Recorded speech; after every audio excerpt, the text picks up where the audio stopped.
Hey guys, this is advocate and chartered accountant Shilpa शिंगारी here.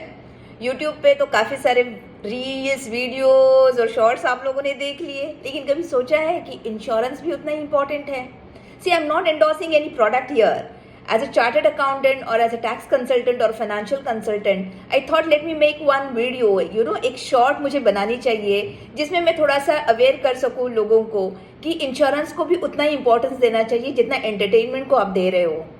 C insurance और investment इसमें भी difference है, क्योंकि जब क्लाइंट हमारे पास आते हैं और हम लोग पूछते हैं सर आपने ये साल क्या इन्वेस्टमेंट किया, तो उनका एक ही आंसर होता है कि एक तो मैंने लाइफ इंश्योरेंस कुछ ले लिया है या फिर मैंने कोई मेडिकल पॉलिसी ले ली है. सो इंश्योरेंस इज नॉट समथिंग की जो आपको बार बार लेना है, और आपको ये डिफरेंस जानना है कि इंश्योरेंस क्या है और इन्वेस्टमेंट क्या है. इंश्योरेंस में मेरा जो बेसिक पर्पस है या रीजन है इंश्योरेंस लेने का वो प्रोटेक्शन है, protection to myself, protection to my family. अगर कल मैं नहीं रहूं तो मेरी जो ऑब्लिगेशंस हैं, रिस्पॉन्सिबिलिटीज है, ईएमआईज हैं, या जो मेरा स्टैंडर्ड ऑफ लिविंग है मेरे फैमिली का, या अगर कोई एजुकेशन के लिए मैंने लोन लिया है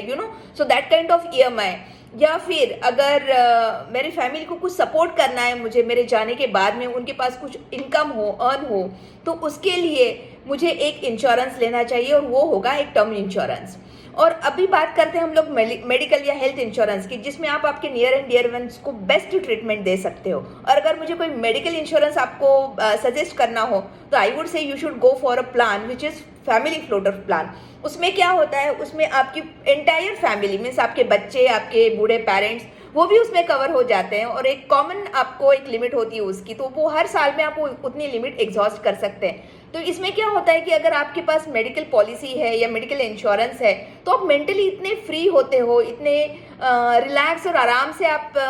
जिंदगी जीते हो कि कोई भी टेंशन आ जाए, कोई भी मेडिकल इमरजेंसी आ जाए या कुछ भी हो जाए जिंदगी में, आप एकदम खुशहाली से उसको फेस कर सकते हैं, बिकॉज आपको मालूम है कि आपने खुद को और अपने आप को और अपने फैमिली को इंश्योरेंस से फुल्ली प्रोटेक्ट किया है. And it's time to give best whatever you can do.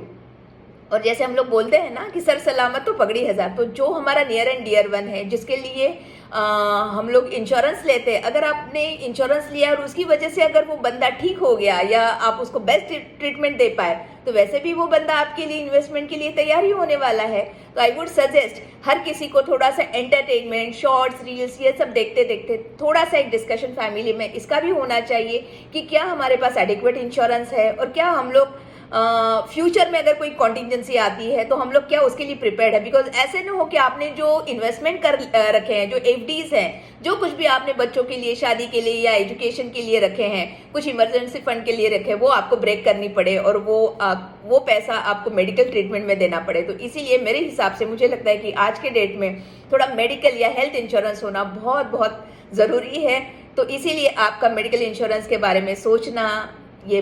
बहुत इंपॉर्टेंट है, बिकॉज आपका होना आपकी फैमिली के लिए बहुत मैटर करता है, बहुत मायने रखता है. Thank you.